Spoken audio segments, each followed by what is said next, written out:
Hola estudiantes. Hoy vamos a hablar del verbo gustar hoy en clase.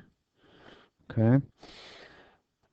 The objective of today, el objetivo de hoy, I would like you to be able to use the verb gustar to describe what you and others like to do in Spanish. On the vocab list, we learn different free time activities like andar en patineta, comer, escuchar música, hablar por teléfono, etc.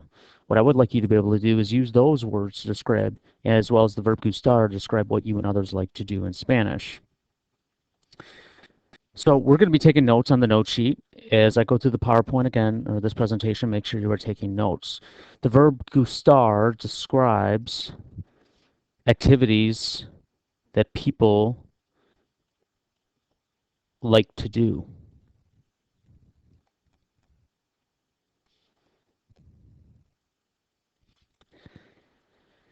Again, the actual meaning of gustar is essentially to like.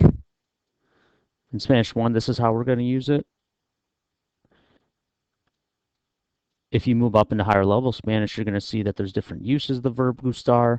Gustar actually is translated directly as to be pleasing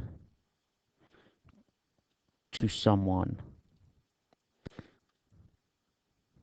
or something.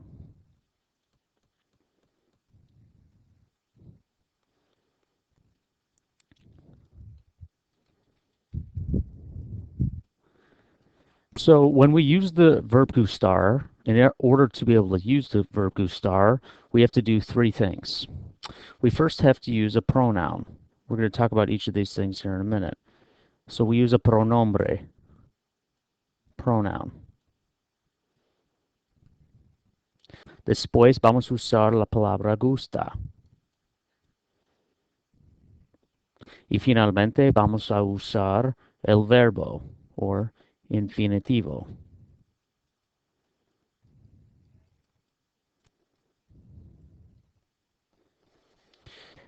Un infinitivo en español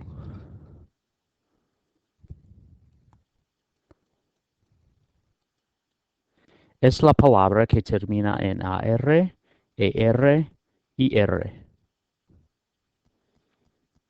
Por ejemplo, escuchar música,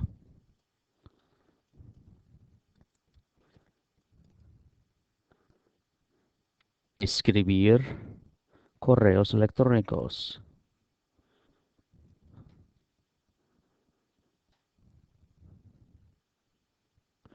correr. Estas palabras que terminan IR, ER, AR son infinitivos, what we call infinitives in English.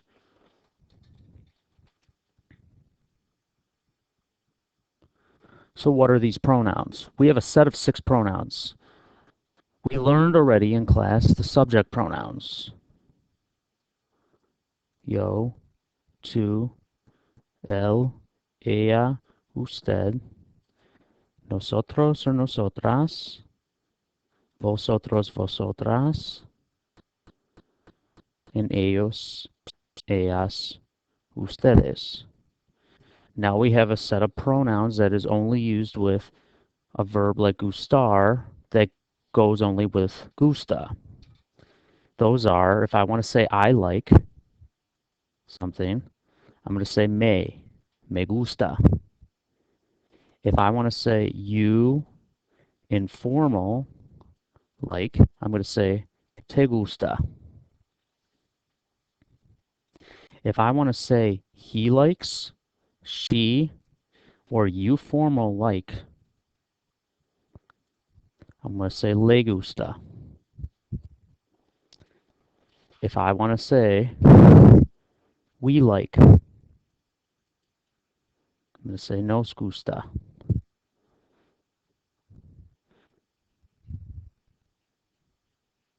If I want to say you all like, again, vosotros, this is only used in Spain, I'm going to say os gusta.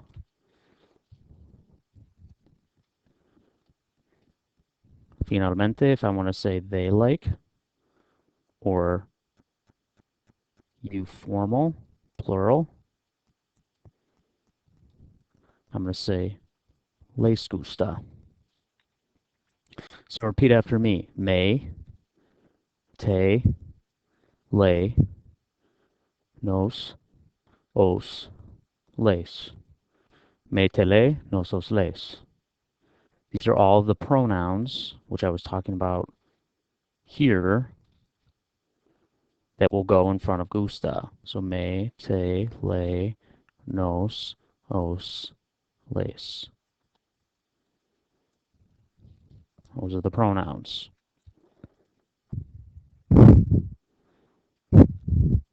So now we have our structure. To be able to say something, we say me, te, le, nos, os, les with gusta and then the verb. So let's do a couple of examples. If I want to say I like to eat, remember we say pronoun plus gusta plus comer or plus the infinitive. So if I want to say I like to eat, we go back to our list here. I gave you the list of pronouns. So to be able to say I like to eat is going to be me gusta comer. If I want to say you familiar like to eat, familiar meaning like informal, I'm going to say te gusta comer. If I want to say you formal like to eat, me te le nos os les, it's going to be formal. So I'm going to write le gusta comer. If I want to say he or she likes to eat, me te le nos os les, it's going to be le gusta comer. If I want to say we like to eat, me te le nos os les, it's going to be nos gusta comer.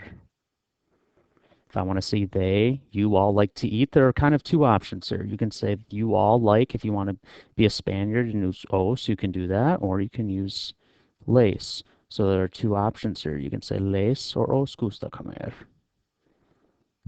Again, me te le nos os les, más gusta, más infinitivo.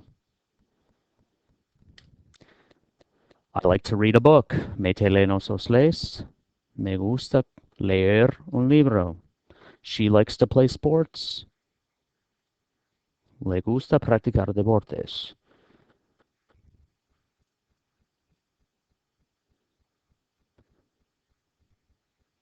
So the verb gustar is pretty easy in Spanish. Now, what if we want to say we do not like to do something? In Spanish, whenever we want to say a negative sentence, so frases negativas en español,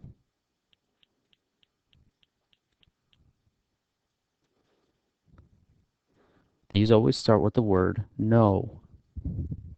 So if it's a negative sentence, they do not like to work, I'm always going to start with no. And then I'm going to pretend it's a positive sentence. So if I did say they do like to work, this would be les. So they do not like to work is no les gusta trabajar. Now, if we want to ask a question in Spanish, remember we have to put question en frente y detrás de la pregunta. So do you familiar like to work is te gusta trabajar.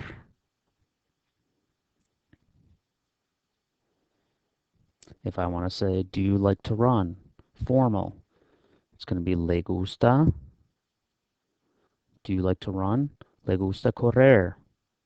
Remember, Spanish, we have to have question marks on both sides. So we like to draw. Nos gusta dibujar. They like to rest. Me te le nos os les. This is going to be les. So this is pretty easy. Things that people do not like to do. They don't like to study. Remember, una frase negativa siempre empieza con no. No les gusta estudiar. I don't like to do my homework. Frase negativa. No me gusta hacer la tarea.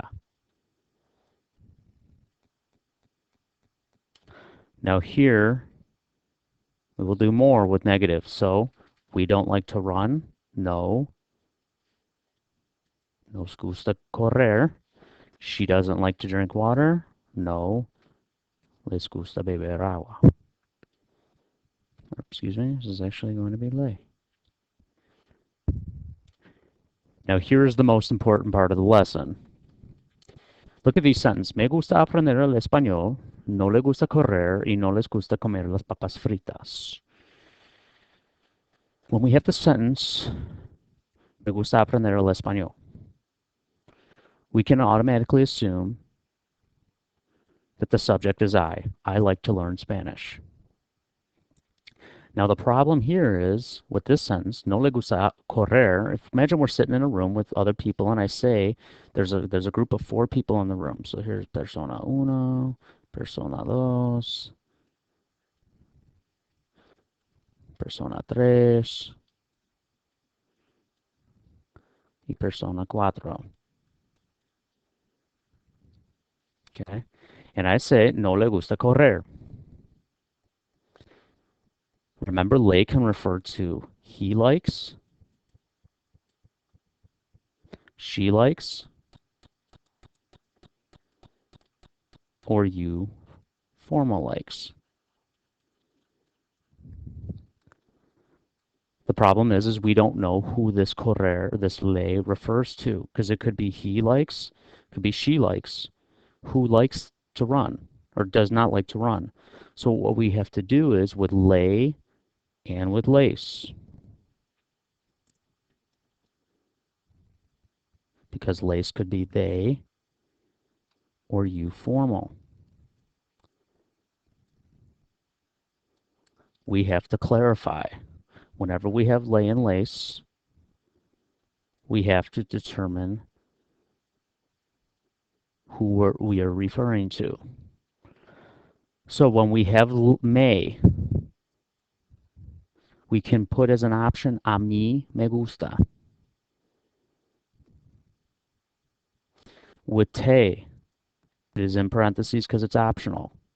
A ti te gusta. Now when we have ley and lace, we have to clarify. It is obligatorio, es importante. Okay, it's mandatory that you clarify. So if I have a sentence like this, no le gusta correr, I have to say a, you can say él, you can say ella, you can say usted, or a, and I put a blank in here because you can use a person's name. So I can say, let's go back to this sentence. Say, for example, there's one girl here. She's number 2. Tell I'm not an artist. If I said, a ella no le gusta correr, we can figure out that number 2 is the one I'm referring to.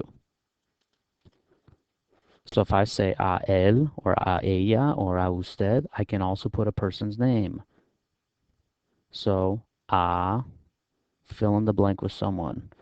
A Snooki no le gusta correr.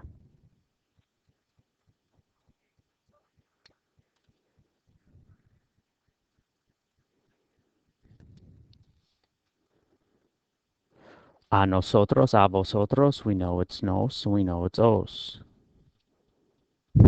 But again, with lace, if there are 2 people in the room and I want to say, les gusta comer las papas fritas, we don't know who. It could be 1, it could be 2, it could be 3 or 4. We know it's 2 of them, though, because it's lace. So we'll call this person Juan, and we'll call this person Barbara. So if I say, Juan y a Barbara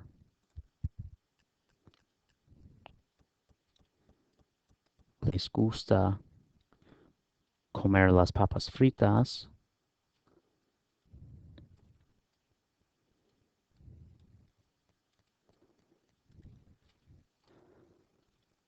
we know that Juan y Barbara are the ones who like to eat the fries.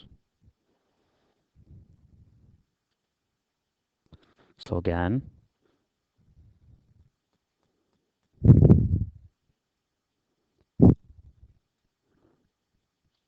con ley y les, con ley y también les, tenemos que clarificar. With me, te, nos, and os, it's optional because we can imply that the subjects are you, me, us, you all.